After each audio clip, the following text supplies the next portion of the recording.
Buksan po natin ating mga Biblia in 2 Corinthians chapter 3 verse number 1 and verse number 2. Do we again to commend ourselves, or need we, or some others, epistles of commendation to you, or letters of commendation from you? Ye are our epistle written in our hearts, known and read of all men. Ang aralin po natin ngayong umaga ay may pamagat na The Walking Bible. The Walking Bible. Ang sabi ng Bible, ye are our epistle written in our hearts, known and read of all men. Ang unang bagay po na nais ko pong ibahagi ay the epistles of Christ. Tayo po ay sulat. Kapag sinabing epistle ay sulat. Ang sabi ng Bible sa verse number 3, for as much as ye are manifestly declared to be the epistle of Christ. Nung tinanggap po natin sa Jesus bilang tagapagligtas, ang mundo po ay hindi nagbabasa ng Biblia. Nung tinanggap natin sa Jesus bilang tagapagligtas, the world expects us to be a walking Bible. So meron po silang hinahanap sa atin. Ang mundo ay hindi nagbabasa ng Biblia. Subalit, dahil tinanggap natin sa Jesus, tayo na po ang kanilang binabasa. So ang tanong, ano po ang nababasa nila sa atin? Bilang epistles of Christ, bilang mga panulat ni Kristo, ano pong nababasa nila sa atin? Nababasa ba nila si Kristo mula sa atin? Habang binabasa ba nila ang Bible ay our life, ito ba'y nagtuturo sa kanila na maniwala sa Panginoon bilang tagapagligtas? Ang sabi ng Matthew chapter 5 verse number 16, let your light so shine before men that they may see your good works and glorify your Father which is in heaven. So una po, ay tayo po ay epistle of Christ. Tayo po yung mga sulat ni Kristo. Pangalawa po, ginawa tayong able ministers of the New Testament. Ipinagkatiwala po sa atin ang testimony na babasahin po ng mundo. Paano po tayo naging able? Ang sabi po dito sa verse number 6, ang sabi ng Biblia, whom also hath made us able ministers of the New Testament, not of the letter, but of the Spirit. Tayo po ay naging able minister hindi lang dahil sa nakasulat, kundi dahil sa Espiritu.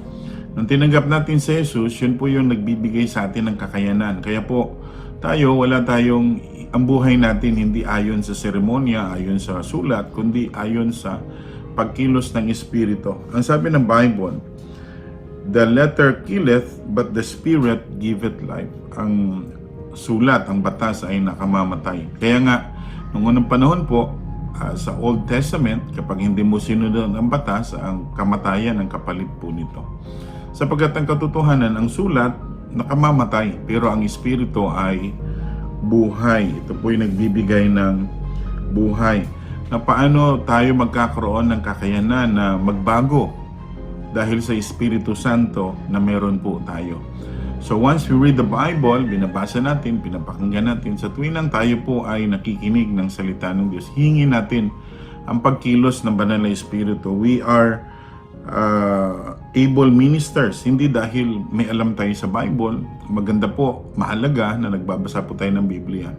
Pero wag po tayo nagbabasa ng Biblia na hindi po ito kasingan or mapuspos ng Espiritu Santo ng Diyos. Ang sabi ng Bible, our sufficiency is not in ourselves. Hindi natin sinasabi na magaling tayo sa Bible, kaya hindi po. Ang pagkilos ng Diyos sa buhay natin is always sa pamagitan ng salita ng Diyos at ng banal na Espiritu. So una, we are epistles of Christ. Pangalawa po, we are able ministers of the New Testament.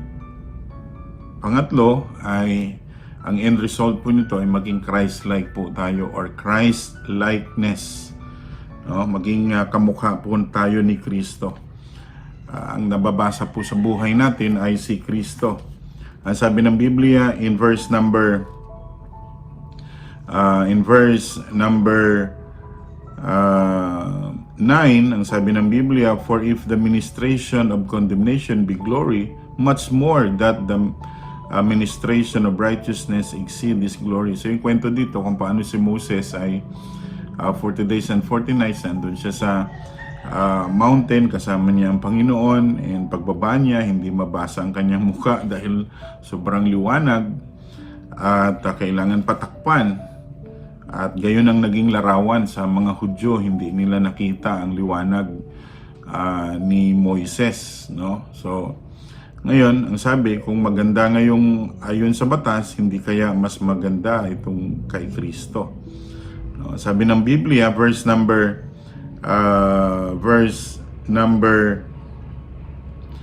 16, nevertheless, when it shall turn to the Lord, the veil shall be taken away. So, kapag lumapit sila sa Panginoon, mawawala yung belo.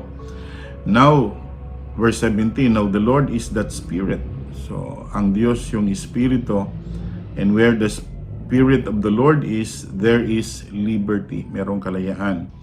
But we are all with open face, beholding as in a glass the glory of the Lord, and are changed in the same image from glory to glory, even by the Spirit of the Lord. So, maging kahawig, kamukha po tayo ni Kristo.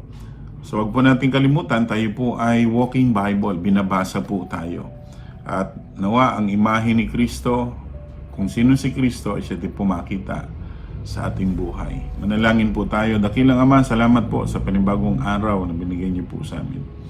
Salamat po sa inyong salita, reminding us that we are a walking Bible. Read, known, and read of all men.